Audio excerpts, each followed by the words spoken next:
ফাউৰাগুৰিত গাঁওৰক্ষী বাহিনীৰ ৭৭ সংখ্যক প্ৰতিষ্ঠা দিৱস পালন। কোকৰাঝাৰ জিলাৰ ফাউৰাগুৰি উপ আৰক্ষী চকীত আজি গাঁওৰক্ষী বাহিনীৰ ৭৭ সংখ্যক গাঁওৰক্ষী বাহিনীৰ প্ৰতিষ্ঠা দিৱস পালন কৰে। গাঁওৰক্ষী বাহিনীৰ প্ৰতিষ্ঠাপক হৰিনাৰায়ণ বৰুৱাক সোঁৱৰণ কৰি ফাউৰাগুৰিত গাঁওৰক্ষী বাহিনীৰ সম্পাদক অৰবিন্দ বৰ্মনে আঁত ধৰা অনুষ্ঠানটিত প্ৰথমে হৰিনাৰায়ণ বৰুৱাৰ প্ৰতিচ্ছবিত মাল্যাৰ্পণ, বন্তি প্ৰজ্বলন কৰে ফাউৰাগুৰিৰ গাঁওৰক্ষী বাহিনীৰ সভাপতি বদিয়ত জামালে। পিছত পতাকা উত্তোলন কৰে। উক্ত কাৰ্যসূচীত ফাউৰাগুৰি গাঁওৰক্ষী বাহিনীৰ সভাপতি বদিয়ত জামাল উপস্থিত থাকি সংবাদমেলৰ আগত গাঁওৰক্ষী বাহিনী সম্পৰ্কে বিভিন্ন মন্তব্য দিয়ে। আজিৰ অনুষ্ঠানটিত ফাউৰাগুৰি উপ আৰক্ষী থানাৰ অন্তৰ্গত গাঁৱৰ সকলো গাঁওৰক্ষী বাহিনীৰ সদস্যসকলে অংশগ্ৰহণ কৰে। News desk report KLive 365।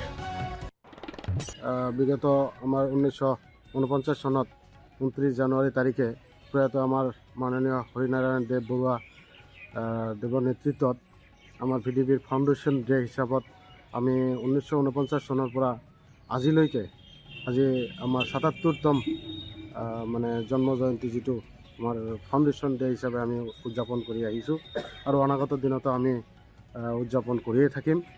আমাৰ VDBৰ যি কাম আমি অব্যাহত ৰাখিছোঁ।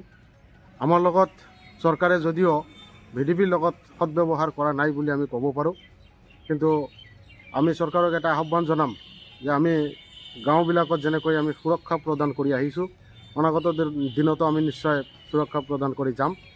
আৰু আমাৰ লগত যি মানে বঞ্চিত কৰা হৈছে, আমালোকক যি আমাৰ পকেট মানিবিলাক চৰকাৰে যি আমাক বঞ্চিত কৰি ৰাখিছে, আমি চৰকাৰক আজিৰ এই ফাউণ্ডেশ্যন ডে উদযাপনৰ দিনত ক'ব বিচাৰোঁ যাতে আমাৰ অনাগত দিনত আমাৰ প্ৰাপ্যখিনি আদায় দিয়ে।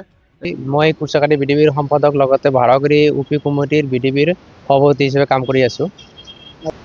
আজি কাৰ্যসূচীৰ জৰিয়তে মই এইখিনি ক'ব বিচাৰিছোঁ যে 1949 চনত হৰিনাৰায়ণ দেৱৰ প্ৰয়াত হৰিনাৰায়ণ দেৱৰ নেতৃত্বত প্ৰতিখন গাঁৱে ভূঞে আমাৰ একোখনকৈ কমিটি গঠন কৰিছিল, যি কমিটিৰ নাম আছিল গাঁওৰক্ষী বাহিনী। সেই গাঁওৰক্ষী বাহিনী হিচাপে আমি 1949 চনৰ পৰা আজিৰ দিনলৈকে চলাই আছোঁ, সুচাৰুৰূপে চলি আছে। কিন্তু মানে দুখৰ বিষয় যে চৰকাৰে আমাক কিবা এটা পকেট মানি হিচাপে অনুদান দিছিলে, সেই পকেট মানিখিনিও আজি আমাৰ চৰকাৰে বঞ্চিত কৰিছে। আজিৰ এইখন মানে দিৱসৰ VDB দিৱসৰ মানে জৰিয়তে চৰকাৰক মই অনুৰোধ জনাব বিচাৰিছোঁ যে আমাক যিখিনি মানে মাননি দিয়া হৈছিল 2500 টকাকৈ, সেই মাননিখিনি যাতে আকৌ মুকলি কৰি দিয়ে আৰু আমাক যাতে সহায় কৰে। আমি যাতে ৰাইজৰ মাজত আগৰ নিচিনাকৈ ভালদৰে মানে কাম কৰিব পাৰোঁ, পুলিচক সহায় কৰিব পাৰোঁ।